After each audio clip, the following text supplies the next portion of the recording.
एकादशी है, जम के बोलो 26। जो भगवान विष्णु के पास जाकर निवेदन करी थी वो निर्जला था, निर्जला। इसलिए सारी एकादशियों में निर्जला एकादशी की महत्वता शास्त्र प्रमाण करता है। पर हिंदू धर्म के 3 व्रत ऐसे बता दिए जिन व्रतों का पुण्य समाप्त नहीं हुआ।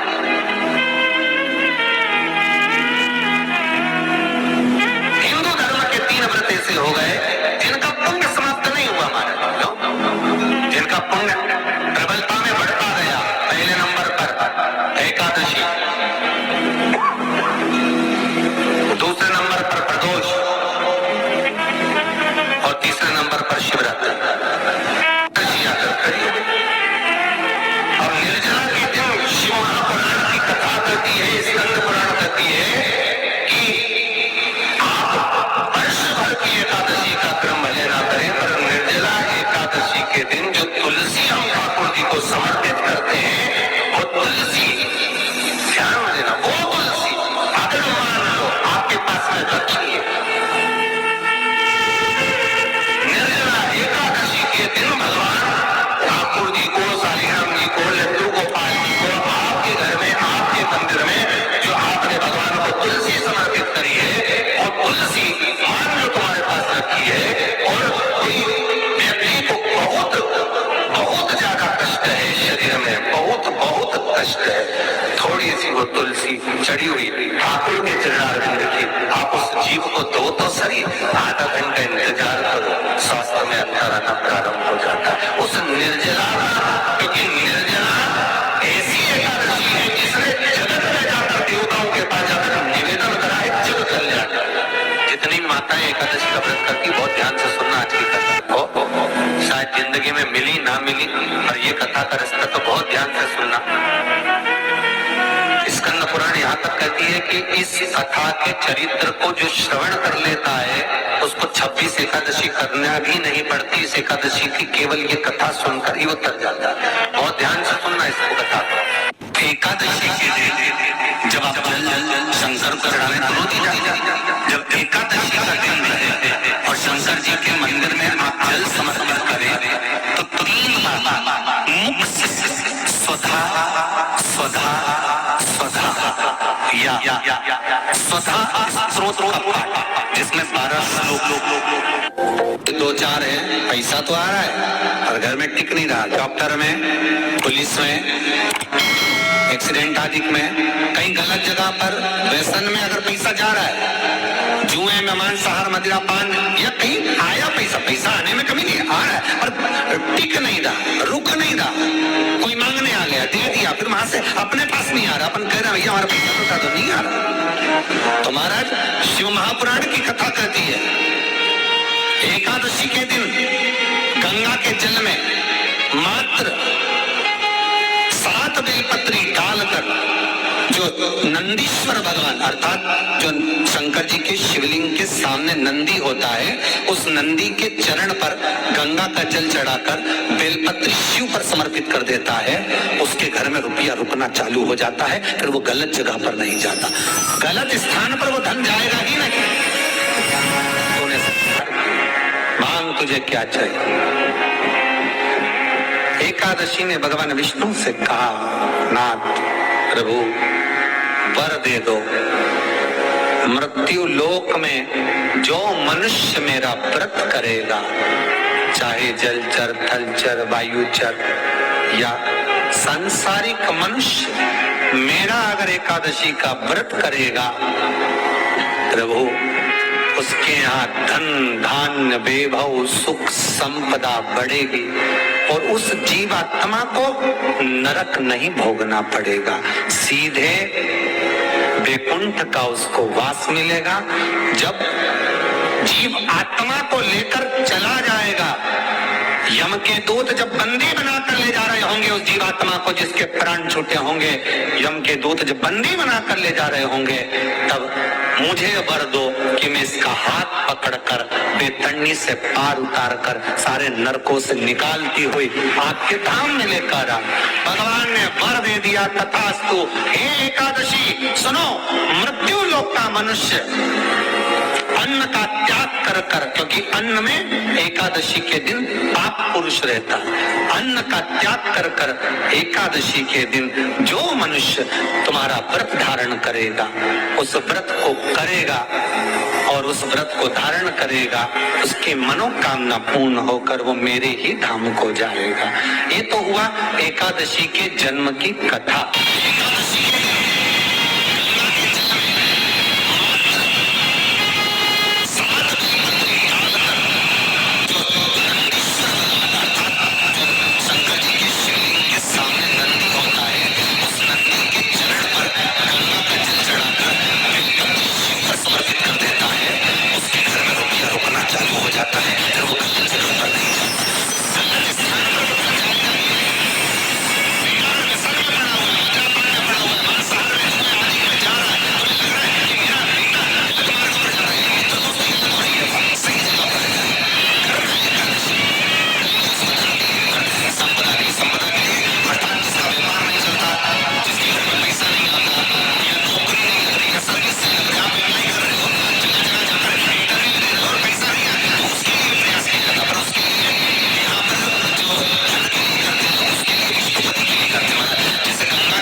एकादशी है कौन, क्यों इसकी इतनी प्रधानता है, क्यों इसकी पुण्यता है, ऐसा क्या है एकादशी में जो इसकी पुण्यता मानी जाए?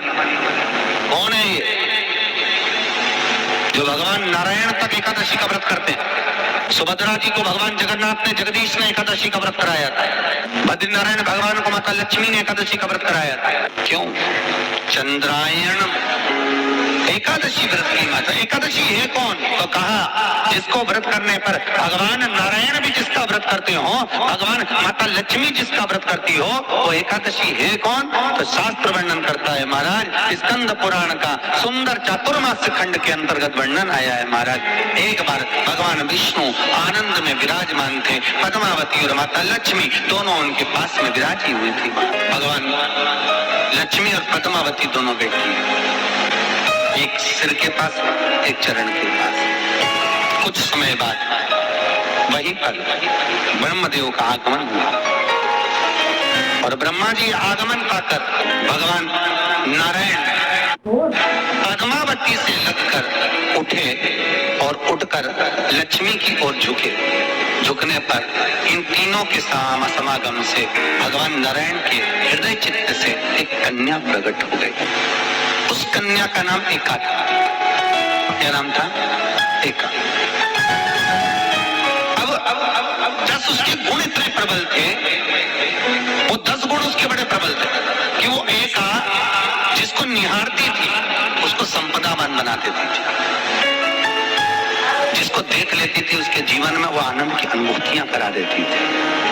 एका जिस मार्ग से जाती थी उस मार्ग के द्वार खोल देती थी। एका का पुण्य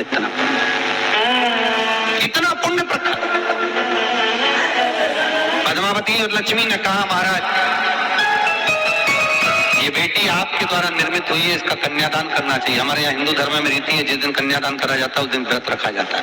अब आजकल रखते कि रखते हो मालूम नहीं, और कन्यादान करते समय व्रत रखा जाता है। व्रत रखना, एका का कन्यादान करना है। भगवान बोले कन्यादान करें, किसको दे? एका किसको दी जाए? एका प्रदान किसको करी जाए? पुण्यता किसको दी जाए? भगवान नारायण ने उसी समय लक्ष्मी और पद्मा से पूछा, तुम एकादशी के दिन जब आप जल शंकर को चढ़ाने तो रोटी जाए, जब एकादशी का दिन रहे और शंकर जी के मंदिर में आप जल समर्पित करें तो 3 बार मुख से स्वधा स्वधा स्वधा या स्वधा स्रोत का पाठ, जिसमें 12 श्लोक 2-4 है। पैसा तो आ रहा है और घर में टिक नहीं रहा। डॉक्टर में, पुलिस में, एक्सीडेंट आदि में, कहीं गलत जगह पर व्यसन में अगर पैसा जा रहा है, जुए में, मांसाहार, मदिरा पान, या कहीं आया पैसा आने में कमी नहीं है, आ रहा है पर टिक नहीं रहा, रुक नहीं रहा। कोई मांगने आ गया, दे दिया, फिर वहां से अपने पास नहीं आ रहा, अपन कह रहे हैं भैया हमारा पैसा तो नहीं आ रहा। तो महाराज शिव महापुराण की कथा कहती है, एकादशी के दिन गंगा के जल में मात्र 7 बेलपत्री डालकर जो नंदीश्वर भगवान अर्थात जो शंकर जी के शिवलिंग के सामने नंदी होता है, उस नंदी के चरण पर गंगा का जल चढ़ाकर बेलपत्री शिव पर समर्पित कर देता है, उसके घर में रुपया रुकना चालू हो जाता है। फिर वो गलत जगह पर नहीं जाता, गलत स्थान पर वो धन जाएगा ही नहीं। तूने मांग, तुझे क्या चाहिए? एकादशी ने भगवान विष्णु से कहा, नाथ प्रभु वर दे दो, मृत्यु लोक में जो मनुष्य मेरा व्रत करेगा, चाहे जलचर, थलचर, वायुचर या सांसारिक मनुष्य, मेरा अगर एकादशी का व्रत करेगा प्रभु, उसके यहाँ धन धान्य वैभव सुख संपदा बढ़ेगी और उस जीवात्मा को नरक नहीं भोगना पड़ेगा, सीधे वैकुंठ का उसको वास मिलेगा। जब जीव आत्मा को लेकर चला जाएगा, यम के दूत जब बंदी बनाकर ले जा रहे होंगे उस जीवात्मा को जिसके प्राण छूटे होंगे, यम के दूत जब बंदी बनाकर ले जा रहे होंगे, तब मुझे वर दो कि मैं इसका हाथ पकड़कर बेतरनी से पार उतार कर सारे नरकों से निकालती हुई आपके धाम में लेकर आऊं। भगवान ने वर दे दिया, तथास्तु। हे एकादशी सुनो, मृत्यु लोक का मनुष्य अन्न का त्याग कर कर, क्योंकि अन्न में एकादशी के दिन पाप पुरुष रहता, अन्न का त्याग कर कर एकादशी के दिन जो मनुष्य तुम्हारा व्रत धारण करेगा, उस व्रत को करेगा और उस व्रत को धारण करेगा, उसकी मनोकामना पूर्ण होकर वो मेरे ही धाम को जाएगा। ये तो हुआ एकादशी के जन्म की कथा। एकादशी के दिन गंगा के जल में मात्र 7 बेलपत्री डालकर जो नंदीश्वर भगवान अर्थात जो शंकर जी के शिवलिंग के सामने नंदी होता है, उस नंदी के चरण पर गंगा का जल चढ़ाकर बेलपत्री शिव पर समर्पित कर देता है, उसके घर में रुपया रुकना चालू हो जाता है। फिर वो गलत जगह पर नहीं जाता, गलत स्थान पर वो धन जाएगा ही नहीं। बेटा अगर व्यसन में पड़ा हुआ है, मदिरा पान में पड़ा हुआ है, मांसाहार में, जुए आदि में जा रहा है, तुम्हें लग रहा है कि मेरा बेटा गलत मार्ग पर जा रहा है, ये मित्र दोस्ती गलत हो रही है, वो सही जगह पर आ जाए। करना है एकादशी। कई लोग इसको धन के लिए भी करते हैं, संपदा के लिए। संपदा के लिए अर्थात जिसका व्यापार नहीं चलता, जिसके घर में पैसा नहीं आता, या नौकरी नहीं लग रही, या सर्विस नहीं लग रही, आप अप्लाई कर रहे हो, जगह जगह जाकर इंटरव्यू भी दे रहे हो और पैसा नहीं आता, तो उसके लिए भी प्रयास किया जाता। पर उसके लिए यहाँ पर जो धन के लिए करते हैं, उसके लिए विष्णुपति के लिए करते हैं। मतलब जैसे गंगा के जल में तुलसी के 11 पत्ते डाले जाते हैं और उसको किसी नारायण के मंदिर में राम कृष्ण शिव शंकर जी, राम कृष्ण भगवान विष्णु दत्त आदि